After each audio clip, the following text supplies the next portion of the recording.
bottom line in all this is that trust is the pedestal for marital relationships, and that's why we're going to bring on board two people now. You probably know them by now.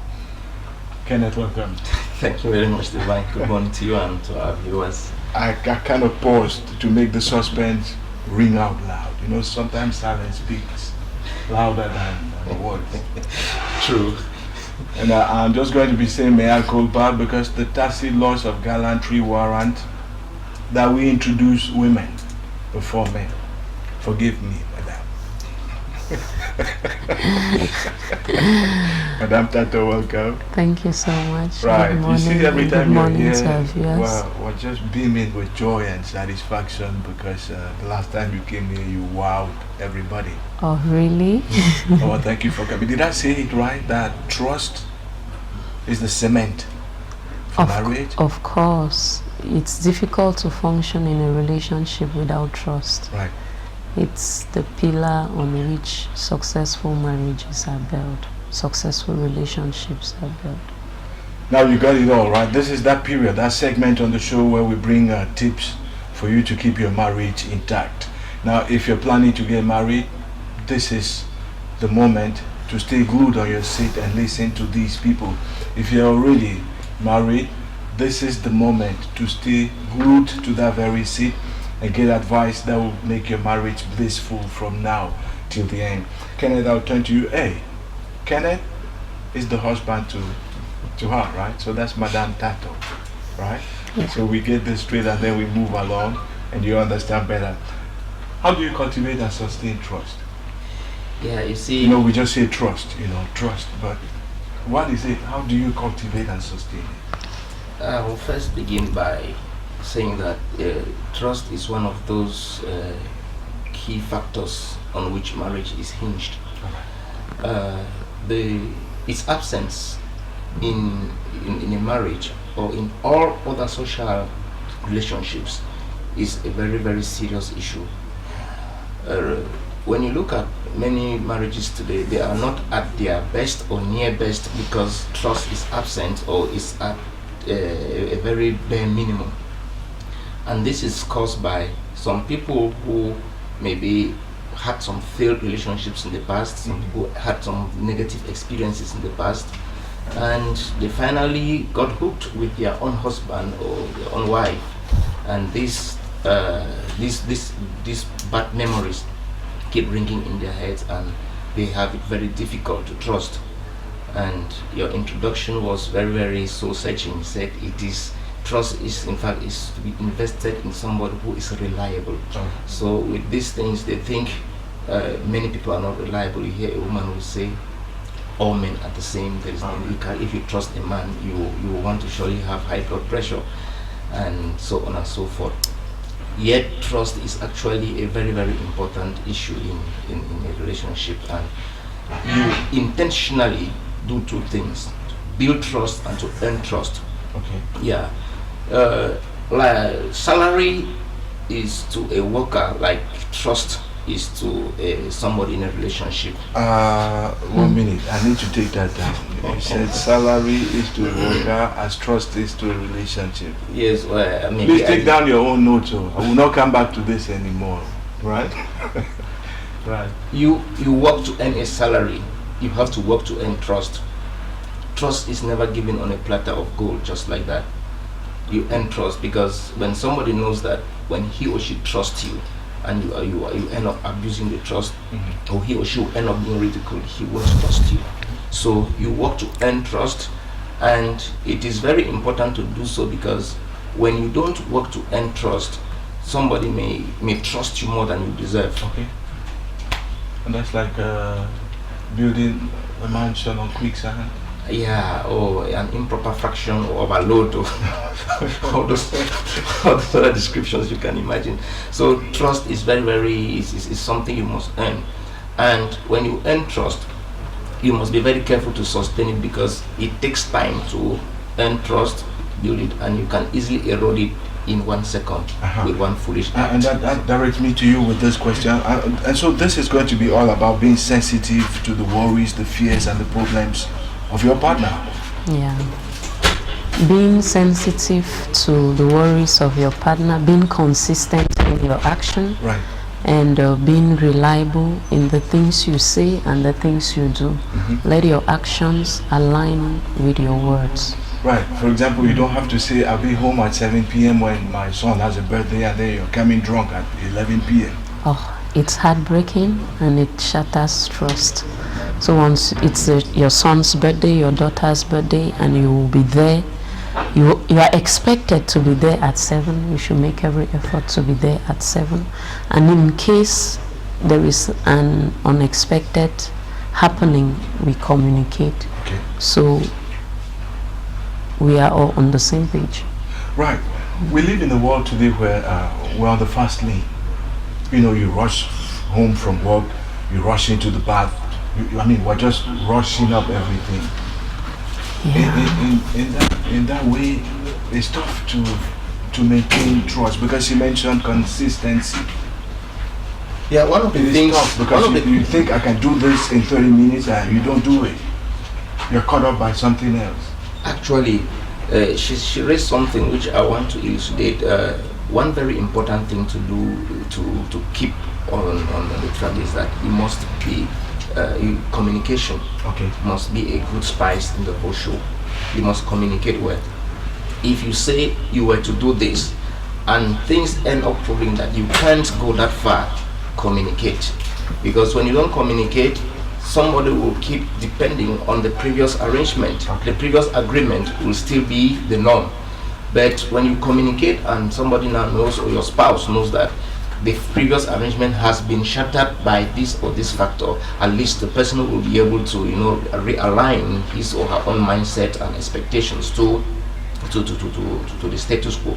Why I was mentioning the fact that we live in a fast lane world today is because I may fail to honor an engagement or an appointment today, and the same thing happens tomorrow. It happens again repeatedly.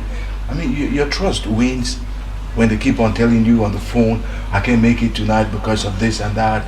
I'm being caught up by this other engagement and so on. How many times will you keep on saying, I am sorry, I cannot make it? It wears out trust. It wears out trust. It erodes trust completely. Why make promises we can't keep? If you can't be there, there is no need to promise you will be there. It's because when you promise you'll be there and you don't make it, and you keep giving unfulfilling promises, it's as good as saying you didn't say anything. What do you do in that case? Well, I think I'm looking at that frustrated man who can't keep it up. I think I said trust has to do with building it and earning it. Okay.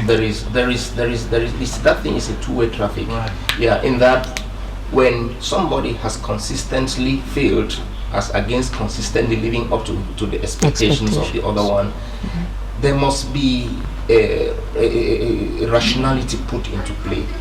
Check out, did this person keep failing because of his lapses, or there were genuine reasons for which he couldn't fail? And that brings to mind the idea that in a social relationship, marriage inclusive and marriage in particular, it is always good to see that you don't behave as if everything is written on stone.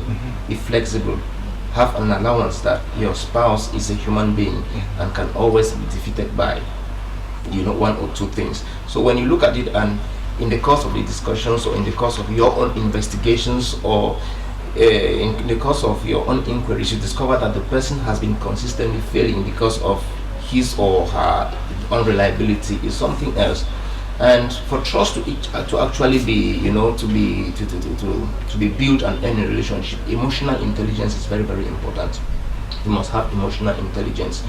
If you are not, if you can't put the cards on the table the way they are and try to decipher from what your spouse is saying, you can often get so pissed off for things which you should normally have at least come over them and rather assist your spouse to get over them. So trust is a two-way issue, and it has to be built intentionally. It doesn't just come by accident. It's supposed to be an intentional act that two of you embark on. and your conscience is a key player. Okay. Yeah, the Okay, conscience you is can a keep key on player. lying and Yeah, if you fooling keep on around. lying, you keep on deceiving your spouse, you could do it and the person keeps trusting you and trusting you for lies you've told. It means that's trust that's being built on sand. Right. It's built on sand. So conscience is a very, very key factor, which both of you should appeal to your consciences. By the way, we always say marriage, when you are in a marriage, you are a steward to that marriage. You have an account to render to God and to your spouse. So you must be very, very careful that you don't build it on somebody, okay? I mean on sand, sorry. Sand. You know, you can tell me I came home late because I had much work in the office, of which you passed and did fishy things around before coming home. And I believe you for it because I trust you. But for how long will you keep telling such Right. lies and go? And lies telling is a complicated mechanism. That when you lie today, you need another lie to support that lie tomorrow, because lie you won't be until able to the end. lie for a very long time. So it is always good to try to see how to rather speak the truth And shame the devil. and shame the devil and shame, and if you need to even shame yourself for All right. Yeah, because you in that case you should be the devil. I'll turn over to you, and find out, right? Because I was doing a couple of background work yesterday for this, and somewhere I came to realize that if you need to nourish trust, then you need to keep private information private. I mean, because I know you go to do your hair in the salons and so on. Do you take everything Papa says to tell your friends out there? That's what women do. That's the vogue. That is true. Women are prone to talking the things which at times are not facts, just to keep the conversation Which going. means, in other words, they don't trust their men in the house, right? So they take their mothers to the At times, hairdresser's place. we're just discussing this morning on that, and it's like some people really come to you engaging in a discussion just to provoke you You're right. to say the things that are meant to be private. So generally the caution to women, it's not every discussion that is meant for public consumption. There are things you should keep within the confines of your home. There are things you should share to the public. But above all things, whatever you are sharing should be things that will build, things that will edify, and things that will add value either to the listener or to yourself. So, and when you talk too much, most of the time you end up destroying trust, because you end up saying the things which are not true. It's painful, right? If I told you something and I hear the neighbors saying it. And that is what really destroys trust at times. When I confide in you and you take what I've confided in you and confided in another person, the tendency is that I always have a confidant, and the confidant of my confidant will have a confidant. Right. And at the end it will be a circle, and it ends up being gossip, and it shatters the trust the person had in you or the trust your spouse had in you. So my caution to women is be selective in what you say, and say the things that will build and will edify, and that will keep relationships strong and solid. I learned another new word there, right? My vocab is just growing and swelling like that. You said emotional. He said emotional intelligence, and you said intellectual maturity. Now, I'll come over to you. It's about saying what you do and doing what you say. Yeah. very important, very important. I think if there is one person you should be open to, is your spouse. When you say something, learn to live up to what you said, because somebody's honesty and somebody's integrity is measured by the level to which his thoughts, his speech and his action can synchronize. Yes, if these three can really synchronize, somebody's integrity will not be put to question. So it's very important to say things, and if you've spoken and over time you discover that what you said, maybe you were over optimistic over what you said, your spouse is that person. There should not be things you should be reticent about, saying, okay, what I said we should go this far, but I can't, because I said I was going to send you 50,000 francs, and right now I can't do it again. You say, no, let me first send 20, and she's waiting for the rest of the 30. Say, no, the 50 could not be available as initially planned. It's only 20 now, so please do manage with this one. At least the person knows that you have spoken your truth and you stand there. Secrecy will be one of those things that will, you know, destroy trust. Imagine you trust your spouse, maybe less, for instance, financially, and then all of a sudden you discover your spouse had a secret account somewhere, putting her money there, building her own empire behind you. You feel so disappointed, right? You feel so, in fact, you won't believe what the person says any longer. But if you people have that transparency, a couple that is transparency, you'll be able to know. Talk about your social media platforms and telephones. Those are some of the areas where WhatsApp. When you, the moment you have a slight quarrel in the house, she's sending a message to your in-laws and everybody around. See, he started beating me up again. That is it. With some hyperbole, exaggerating what you might have said or not said, just making the thing to look big in order to buy favors from other people too. So it is very important that as a couple, that trust, the building of trust, should be something which you should do, and it's going to involve a lot of sacrifices. There are things you may not want to do, but for the sake of your union, you do them so that the two of you can remain on the same line, on the same lane, and not shatter the trust that you're building between the two of you. You know, when we were young, we used to play games. It goes like Tumbu Tumbu. You can remember that, right? I was wondering where to ask this question. And when I do Tumbu Tumbu Tumbu, it falls on you. And the question is, you know, mostly women, you know, they come from broken relationships. That's why they don't get married in the previous relationship. That's why they get married in the current relationship.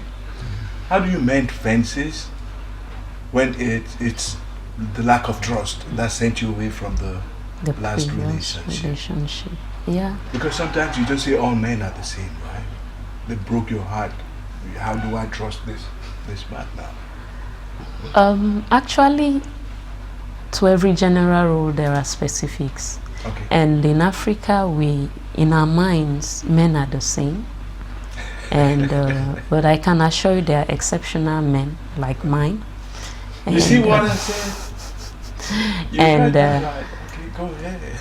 what I will, in my opinion, to build trust, you learn to like get rid of the woman of the old relationship before you move into a new relationship. And when you're moving, be ready for a fresh start. Okay. Because if you come in with the old slate, it will hinder you from making any progress. And the truth is, there are men that are trustworthy, but to every man I will say, and to every woman, my husband said, you build trust and you earn trust. Okay. Start afresh to build, and as you build it, be consistent to keep it. So come into a relationship with a fresh mind, with an open mind, and make sure you keep your past behind you. Right. And above all, you as you want somebody to trust you, you to try to trust the person. Right. My conclusion from what you said is, if you don't wipe the slate, if you don't wipe the slate clean, right, before you move on to the next relationship, you are probably the problem. I think my take on that also, in addition to what my darling wife has said, you know, sounds sugary, right? Sounds sugary. That wholesale philosophy of treating people is a very bad one. In bulk. Yeah, just carrying everybody and treating in bulk. Say, Banyangi people, them Nagowo people, Awing people, bad people, Nkambe man, stupid man. That kind of wholesale mindset is not a good one. The best thing to do is always to treat people in isolation. Treat somebody the way the person is. Yeah, there are people who will always, you know, have a, in fact, at times when somebody bundles people in a given profession and say journalists tell lies, for instance, every profession or every sphere of life has quirks in there, but there are still genuine people. But one thing I want to say essentially is that one good thing to do in a relationship is learn to challenge people with trust. when you can't challenge people with trust at times, they will say, okay, I've been considered as a dishonest person already, so I just better live with it as a familiar spirit or a familiar situation. But at times, if your spouse does something, you say, okay, you identify this was even a lie. Just behave as if you've trusted, you've accepted that, okay, what he's saying is true. It puts the person under a tighter situation than if everything you x-ray and say no, it's not. The person will become the person will end up becoming familiar with it. So okay, since I'm not trusted, I can do whatever the person is saying, so that at least the score line is 1-1. Since she doesn't trust me, then I behave like I'm unworthy person to be trusted, so that the thing equalizes. So it's always good to challenge one another in relationships with trust. Okay. And one other thing in addition to what my husband says is avoid hearsay. Okay. There are people out there who really don't want your relationship to work, and if you give them a listening ear, they will spice even the things that don't exist. So avoid hearsay. You didn't send anybody behind your spouse or your wife to be a monitoring spirit. Try as much as possible to let them prove themselves wrong. Okay. You know what? I think that if I was in a position to award prizes for the best couples of the year, this would be it. Oh, thank you for coming. It's an honor. It's always a privilege. It's a pleasure, right? And thanks, Kenneth, for coming. It's a pleasure. And thanks for bringing along your eloquence on this issue. I hope you out there, you learned one or two things and you know how to move on with trust.